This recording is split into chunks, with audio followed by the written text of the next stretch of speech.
बिस्मिल्लाहिर्रहमानिर्रहीम। मेरे बेटा हमने जो पहली हमारी वीडियो थी उसमें देखा था कि हमारे पास एक्सपोनेंशियल फंक्शन क्या होता है और लॉगरिथमिक फंक्शन क्या होता है। एक्सपोनेंशियल फंक्शन और लॉगरिथमिक फंक्शन दोनों का आपस में रिलेशन क्या है।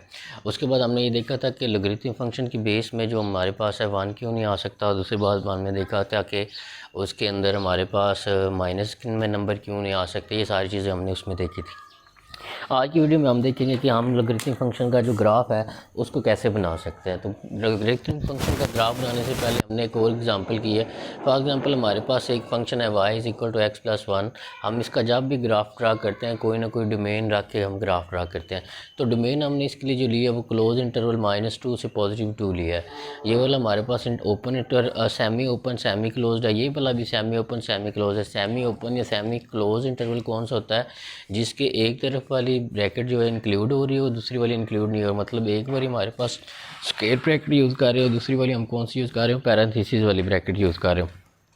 इन दोनों को हम क्या कहते हैं, सेमी ओपन या सेमी क्लोज कह सकते हैं। इसमें -2 इंक्लूड है, 2 इंक्लूड नहीं है। इसी तरह इसमें -2 इंक्लूड है, इसमें 2 इंक्लूड -2 इंक्लूड नहीं है और 2 इंक्लूड है। यहाँ पे अगर हम बात करें तो इसमें -2 और 2 दोनों इंक्लूड नहीं है, लेकिन इनके दरमियान जो नंबर आ रहे हैं मेरे बेटा वो वाले इंक्लूड है। तो इसका ग्राफ ड्रा करने के लिए हम -2 से 2 वाली डोमेन जो है ये यूज़ कर रहे हैं। इसके लिए हम ग्राफ ड्रा कर रहे हैं। तो सबसे पहले हम x की वैल्यू -2 पुट करेंगे तो उसका आंसर क्या आएगा, -1। इनका पेयर बना देंगे। x की वैल्यू हमने -2 पुट की थी, y का आंसर क्या आ गया, -1 आ गया। जब हमने x की वैल्यू -1 पुट की तो y का आंसर 0 आ जाएगा। इसका पेयर बना देंगे इसके साथ। इसी तरह x की वैल्यू 0 पुट करके जो पेयर बनेगा वो ये बनेगा। x = 1 के लिए ये पेयर बनेगा और x = 2 के लिए हमारे पास ये पेयर बनेगा। उसके बाद हमने क्या करना है, उसके बाद हमने x y कोऑर्डिनेट प्लेन बनाना है। तो ये हमारे पास x y प्लेन है, ये हमारे पास x एक्सिस होता है, ये हमारे पास y एक्सिस होता है। यहाँ पे जहाँ पे दोनों लाइनें आपस को 90 डिग्री पे ऊपर कट करती हैं वो हमारे पास क्या कहलाता है, ओरिजिन कहलाता है। ओरिजिन से लेफ़्ट साइड पे राइट साइड पे x हमारे पास क्या होता है, पॉजिटिव होता है, और ओरिजिन से लेफ़्ट साइड पे हमारे पास x क्या है, नेगेटिव है। और इसी तरह डाउनवर्ड नेगेटिव y होगा और अपवर्ड y क्या होगा, पॉजिटिव होगा। तो इन पॉइंट्स को हमने इसके अंदर ड्रा कर देना है। सबसे पहले हमारे पास कौन सा पॉइंट है, -1 भाव -2, -1। x की वैल्यू -2, ये x की वैल्यू -2, y की वैल्यू कौन सी, -1, ये y की -1 पढ़नी। इनको इधर से क्रॉस पॉइंटिंग मिला के जो सा पॉइंट बन रहा है वो यहाँ पे मार्क कर देंगे। ये -2, -1 आ जाएगा। इसी तरह आपने -1, 0 पुट पॉइंट कर देना, ये -1, 0 आ जाएगा। इसी तरह ये 0, 1 आ जाएगा और ये पॉइंट 1, 2 आ जाएगा और ये 2, 3 आ जाएगा। और इन सभी पॉइंट्स को आपस में आपने ज्वाइन कर देना, मिला देना है। तो ये हमारे पास ग्राफ बन जाएगा किस फंक्शन का, y = x+1 का। ये हमारे पास एक सिंपल सी सादा सी मिसाल थी कि हमारे पास अगर कोई सिंपल फंक्शन दिया हो तो उसका हम ग्राफ कैसे ड्रा करते हैं। अब हम चलते हैं लॉग के ग्राफ की तरफ कि लॉग का ग्राफ हमने कैसे ड्रा करना है। लॉग का ग्राफ बनाने के लिए हमारे पास दो तरह की चीज़ जी। तो अब हम चलते हैं कि हमने ग्राफ कैसे ड्रा करना है लॉग फंक्शन का। लॉग फंक्शन का ग्राफ ड्रा करने के लिए हमें भी सबसे पहले उस तरह का टेबल ही बनाना है, इनपुट और आउटपुट वैल्यू का टेबल बनाना है, और उसके बाद सिंपली उनको हमने ड्रा कर देना है XY प्लेन के अंदर। तो इसको देखते हैं।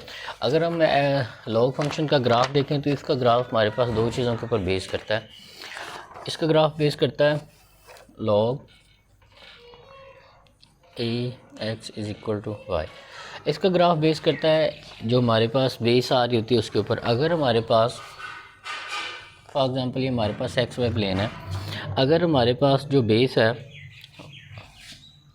वो हम >0 नंबर लेते हैं, अगर हम बेस >0 नंबर लेते हैं तो ग्राफ इसका जो है 1, 0 से ही पास करेगा, लेकिन कुछ इस फॉर्म का होगा ऐसे।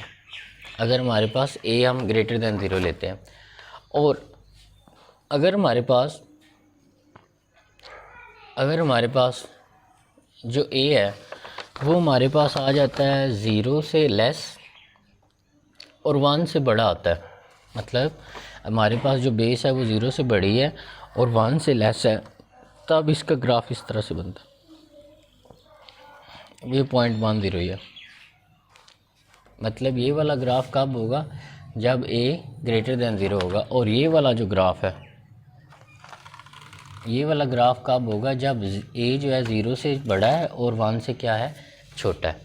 ये दो तरह के ग्राफ इसके अंदर हम डिस्कस कर सकते हैं, दो तरह के ग्राफ इसमें बनते हैं। तो हम जो है ऊपर वाला बनाने की कोशिश करते हैं, उसको समझने की कोशिश करते हैं कि वो ग्राफ हमारे पास कैसे बनेगा। स्टार्ट करते हैं।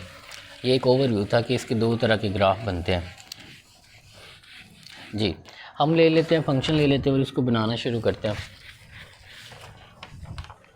बिस्मिल्लाहिर्रहमानिर्रहीम। हम फंक्शन ले लेते हैं, बेस हम 2 ले लेते हैं और 2 जो हमारे पास ग्रेटर दैन 0 है, ये 1 आ गया। जा इसको y के इक्वल पुट कर दें, हमने इस आउटपुट की वैल्यू निकालनी है। तो हमारे पास इसकी वैल्यू क्या आएगी, सबसे पहले इसको किस में लिखना है, एक्सपोनेंशियल फॉर्म में। ये बन जाएगा 2y is equal to 1। y की वैल्यू क्या पुट करेंगे कि यहाँ पे हमारे पास y की वैल्यू क्या पुट करेंगे, यहाँ पे हमारे पास नीचे 1 बन जाए। तो y की वैल्यू अगर हम 0 पुट करते हैं तो यहाँ पे 1 बन सकता है। y की जगह पे हम जब 0 पुट करेंगे तो 2 की power 0 is equal to 1, 1 is equal to 1। किसी भी चीज़ की पावर 0 ले लें विदाउट 0 तो हमारे पास क्या होती है, 1। तो y की वैल्यू हमारे पास क्या आई है, 0। इसका मतलब ये हुआ कि log 2,1 इज़ इक्वल टू 0। यहाँ पे हमारे पास ये इनपुट है, ये आर्गूमेंट है, ये हमारे पास बेस है। जब हमने ग्राफ ड्रा करना है तब बेस नहीं रोल प्ले करेगी, जब हमने वैल्यू निकालनी तब हमारे पास जो है वो हमारे पास बेस करेगी। और ये चीज़ हमेशा ये उसके अंदर ऑटोमेटिकली सॉल्व होता जाता है कि ये हमारे पास जब हमारे पास ये लेस दैन 0 ले मतलब ग्रेटर दैन 0 और लेस दैन 1 लेंगे, मतलब 0 और 1 के दरमियान में बेस लेंगे, तो ये इनके साथ यूज़ होकर कुछ इस तरह का वैल्यू देगी कि जो हमारे पास डाउनवर्ड वाला ग्राफ है वो बनता है। लेकिन यहाँ पे जब हम ग्रेटर दैन 0 ले रहे हैं नंबर और ग्रेटर दैन 1 ले रहे हैं तो हमारे पास कौन सा ग्राफ बनेगा, जोन सा अपर साइड वाला आता है, ये ऑटोमेटिकली उसको टैकल करता जाता है। तो यहाँ पे मैं बताने का मतलब ये है कि आपने ये नहीं कन्फ्यूज़ होना कि यहाँ पे आप 2,0 पॉइंट ले लें। आपने ये इनपुट हम यूज़ कर रहे हैं, इसको यूज़ करना है। तो हमारे पास इनपुट क्या थी 1, आउटपुट हमारे पास क्या आई है 0। इसी तरह अब हम लेंगे log 2 पॉइंट, इसका आंसर हमारे पास आएगा 1। तो हमने ये वाली इनपुट लेनी है, x की वैल्यू हमने 2 पुट की, y की हमारे पास 1 आ गई। इसी तरह हमने लेने हैं log 2 की वैल्यू 4, ये हमारे पास आ जाएगा। इसका आंसर क्या आएगा, इसका आंसर हमारे पास 2 आएगा। x की वैल्यू क्या थी 4, y की वैल्यू क्या आई 2।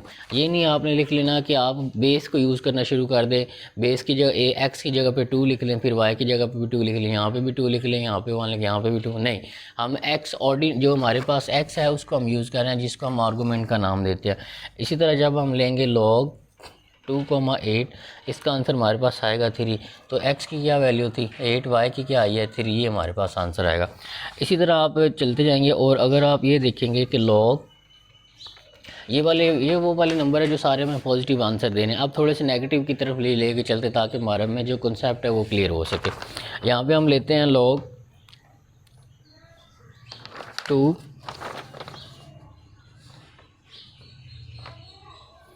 log 2 यहाँ पे 1/2 लेते हैं। तो इसका आंसर जो हमारे पास बनेगा वो हमारे पास -1 बनेगा। x की वैल्यू हमने 1/2 ली, y की -1 आ जाएगी। इसी तरह जब आप log 2 1/8 लेंगे तो ये हमारे पास क्या बनेगा, ये हमारे पास बनेगा जी -3। x की वैल्यू हमने 1/8 ली और y की वैल्यू हमारे पास क्या आई है -3 आई है। इसको ड्रा करते हैं। हमने सबसे पहले एक्स वाई प्लेन बनाना है।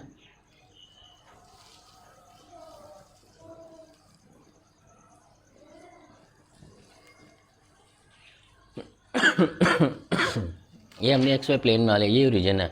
यहाँ पे एक्स एक्सिस पॉजिटिव होता है, इधर एक्स एक्सिस नेगेटिव होता है। यहाँ पे वाई एक्सिस पॉजिटिव और यहाँ पे वाई एक्सिस नेगेटिव होता है। तो सबसे पहले हम इनको ड्रा करते हैं कि हमारा आंसर जो है वो -3 तक जा रहा है y के अंदर और पॉजिटिव y के अंदर भी 3 तक ही जा रहा है। तो इसको बना लेते हैं -1 -2 -3 -4। यहाँ पे लिख लेते हैं +1 +2 +3 +4। यहाँ पे x की 1 2 3 4 5, यहाँ पे -1 -2 -3। तो सबसे पहले हम पहला पॉइंट ड्रा करते हैं। पहला पॉइंट हमारे पास क्या है 1,0, x की जगह पे 1, y की जगह पे 0। तो ये हमारे पास पहला पॉइंट आ गया 1,0। उसके बाद दूसरा पॉइंट हमारे पास क्या है, x की वैल्यू हमने 2 पुट की, y की 1 आ गई। ये पहला पॉइंट है, ये दूसरा पॉइंट आ जाएगा। x की वैल्यू हमने 1 पुट की, y की 2 आ गई। उसके बाद x की हमने 4 पुट की, y की 2 आ गई। x की 4 पुट की, y की 2 आ गई वैल्यू। ये x की 4 पुट की, y की वैल्यू 2 हमारे पास आ गई। इसी तरह हम x की वैल्यू हमने क्या पुट की 8 6 7 8। x की वैल्यू जब हमने 8 पुट की तो y की वैल्यू क्या आ गई 3 आ गई। x की 8 पुट की y की वैल्यू 3 आ गई। अब हम दूसरी की तरफ चलते हैं। ये वाला जब हमने x की वैल्यू 1/2 पुट की, 1/2 का मतलब क्या है कि हमने 0.5 पुट किया। जब हमने x की वैल्यू 0.5 पुट की y की वैल्यू क्या आ जाएगी -1। ये वाला आंसर आ जाएगा। x की वैल्यू हमने 0.5 पुट की तो y की वैल्यू क्या आ गई -1। ये वाला पॉइंट बनेगा। उसके बाद जब हमने x की वैल्यू 1/8 पुट की तो y की वैल्यू क्या आ जाएगी -3। और 1/8 किसके इक्वल होता है 0.125 का यहाँ पे ये पॉइंट आ रहा है। जब हमने ये वाला पुट किया तो x की वैल्यू क्या आ रही है -3। ये वाला पॉइंट बनेगा। ये इसका मतलब ये हुआ कि यहाँ पे यहाँ से ये वाले यहाँ से हमारा ग्राफ इस पॉइंट को कट करेगा, फिर उसके बाद इस पॉइंट को। जैसे जैसे हम नीचे जाएंगे हमारा जो ग्राफ है वो y एक्सिस नेगेटिव की तरफ मूव करता जाएगा। और जब हम ऊपर जाएंगे ऐसे जाएगा, फिर ये जाएगा, फिर ये जाएगा, फिर इसी तरह ये आगे चलता जाएगा। तो ये हमने ग्राफ किसके लिए बनाया है a>0 के लिए बनाया। मतलब a जो है हमारे पास पॉजिटिव होना चाहिए। और यहाँ पे हमने a क्या लिया, a हमने 2 लिया। जब हम ग्राफ बनाएंगे a जो है 0 से बड़ा हो और 1 से छोटा, फिर ये वाली जो लाइन है ये कहाँ पे आएगी डाउनवर्ड की तरफ मूव करना शुरू करेगी। तो हमने एक a जो है पॉजिटिव लेके मतलब एक a=2 लेके इसको ड्रा किया है। आपको एग्जांपल दी जाएगी, आपने उनको सॉल्व करके इसको आंसर इसका निकालना है। अब हम इसके चलते हैं इसके क्वेश्चंस की सॉल्व करने की तरफ कि इसके हमने क्वेश्चंस कैसे सॉल्व करने हैं उनको देखते हैं।